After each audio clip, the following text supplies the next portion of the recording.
Colombian government says that the father of Liverpool footballer Luis Díaz was kidnapped by left-wing rebels of the National Liberation Army, ELN. Luis Manuel Díaz was seized at gunpoint along with his wife on Saturday. The player's mother was left behind in a car by the kidnappers as police closed in, but the gunmen dragged away his father. Hundreds of police and soldiers have been deployed to free him. Police had originally said that a criminal gang was most likely to blame, but on Thursday, a government delegation which is currently engaged in peace talks with the rebel group, said that it had official knowledge that the kidnapping had been carried out by a unit belonging to the ELN.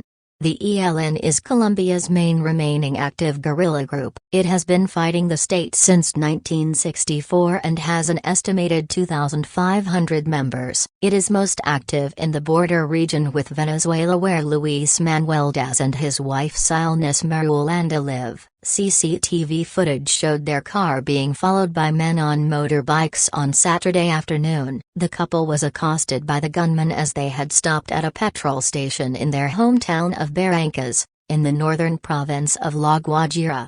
The kidnappers later abandoned Luis Díaz's mother in a car as police closed in, but dragged away his father. Police have focused their search on the Serrana del Parage a mountainous area straddling the Colombia-Venezuela border. They have found 2 motorbikes and a car they think were used in the kidnapping but have yet to pinpoint Luis Manuel Díaz's whereabouts. In his statement, in Spanish, the head of the government delegation negotiation with the ELN, Adipati A+O, demanded the immediate release of Luis Manuel Díaz.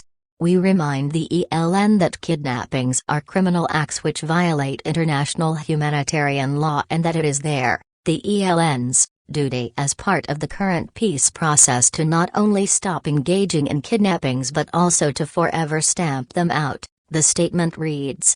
Previous attempts at reaching a peace deal with the ELN have failed, but as part of President Gustavo Petro's strategy for total peace, his government restarted talks with the guerrilla group.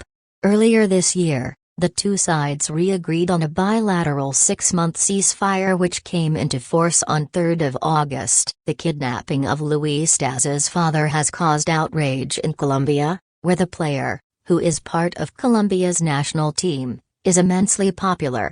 On Tuesday, hundreds accompanied Silnes Marulanda on a march to demand his release. His Liverpool team has also shown its unwavering support, with manager Jurgen Klopp dedicating Sunday's 3-0 Premier League victory over Nottingham Forest to Díaz, saying they had won for our brother.